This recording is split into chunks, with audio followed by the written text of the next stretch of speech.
இந்த வீடியோவில் கூறப்படும் கருத்துக்கள் அனைத்தும் இட்லி கடை திரைப்படத்தில் கூறியுள்ள வசனங்கள் மற்றும் கதாபாத்திரங்களின் செயல்கள் போன்றவை பற்றிய ரைமிங் நரேஷன் மட்டுமே தவிர யார் மனதையும் புண்படுத்தும் நோக்கத்தில் எழுதப்பட்டதல்ல. இந்த வீடியோ முழுவதும் சிரிக்க மட்டுமே, சிரிப்பல்லன்னு நான் பொறுப்புல. நல்லா தான் மந்திரிப்பேன், 4 மணிக்கு எந்திரிப்பேன், அரிசி எடுத்து காட்டு, ஆட்டாங்கல்ல ஆட்டுன்னு 6 ரூபாய்க்கு விற்பேன், அவன் தான் எங்க அப்பேன். நைனா புத்தியில உரைக்குது, புது கிரைண்டர் அரைக்குது. இல்லப்பா, வாங்கின பேர் பொங்கணும், வக்கனையா தான் திங்கணும், ஆக்காத காண்டா அதெல்லாம் வேண்டாம். நைனா கணக்கு டீச்சரை மறக்கலாம், கடைக்கடையா திறக்கலாம். இல்லடா, மூத்திரத்தை அடக்க முடியாது, 3 பேர் தாண்டி நடக்க முடியாது. இல்ல நைனா, இலவசமா கறி வராது, இதெல்லாம் சரி வராது, மெதுவடைய தாரேன், மெட்ராஸுக்கு போறேன்னு வேதனையெல்லாம் ஒண்ணு செய்ய, வெளிநாட்டுல போய் பண்ணு செய்ய. முருகா முக்கா புல்லா பாடுறியா, 3 முடிச்சு போடுறியா? அட ஆமாங்க, 10 ரூபாய் இட்லி என்னாலும் 15 நாள்ல கண்ணாலும். சார் புடனையோட பொழிச்சுன்னு ஒண்ணு வையன், போதைய போட்டு பஞ்சாயத்து பண்றான் பையன் அஸ்வினே. கோர்ட்ல போய் வாதாடு, கொக்கா மக்கா வேற எங்கன்னா போய் சூதாடு. அட போய, பொரிச்ச சட்டியில புரட்டா இருக்கா, நீ பண்றதெல்லாம் கரெக்டா இருக்கா? வாழைப்பழ தோப்புல வக்காளியம் எல்லாம் ஒரு மாப்பிளான் டேய் சிவனேசம், அவன் சின்சியர். அவன் முருகா ஆசீர்வாத ஆட்டா, அப்பா அவ்வளவுதான்டா டாட்டா சார், பொங்க சோறு தந்துடுறேன், போயிட்டு உடனே வந்துடுறான்னு அங்க போய் பார்த்தா அடி ஆத்தா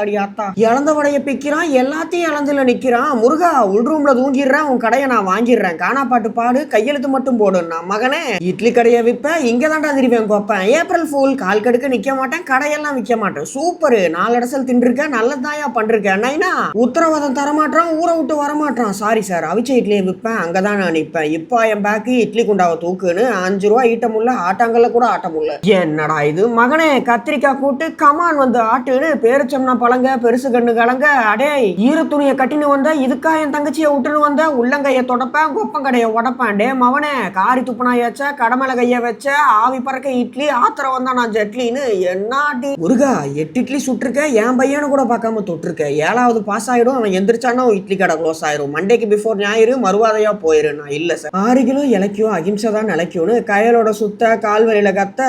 அவனை மாட்டினியா? 6 தையல் மண்டையில அடிங்கிற அவன் தொண்டையிலான்னு அடினா அடி. 6 இட்லி கெட்டி சட்னி அவிஞ்சு போச்சு, அண்ணன் கிட்னின்ற அளவுக்கு அடிச்சு மக்கள் அன்பு கிடைச்சு நாமெல்லாம் வருந்த. நடுவுல ஒரு போலீஸ்காரன் வந்து திருந்தான்னு நாஸ்டா எடுத்து தின்னதான் நல்லா போன கதை சொதப்பனதே இதுக்கு முன்னதான். தென் 7 இட்லி வேகுது, எங்கெங்கயோ போகுது, எல்லாத்தையும் சாப்பிட்றா, எவனுக்காச்சும் அட்வைஸ் பண்ணும் கூப்பிடுறான்னு சண்டை ஒண்ணு வச்சு சமாதானத்துக்கு ஸ்கெட்சுன்னு வானத்துல பறந்துரு, வக்காளி நீ திருந்துருன்னு படத்தை முடிக்க எண்டு கார்டு கொடுக்க.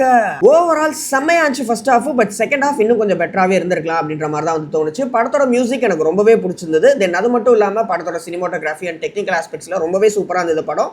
But second half screenplay wise இன்னும் கொஞ்சம் பெட்டராக இருந்திருக்கலாமோ அப்படின்னு எனக்கு பர்சனலாக தோணுச்சு. அண்ட் இந்த படம் உங்களுக்கு எப்படி ஒர்க் ஆச்சு அப்படிங்கிறத கீழே கமெண்ட் செக்ஷன்ல சொல்லுங்க.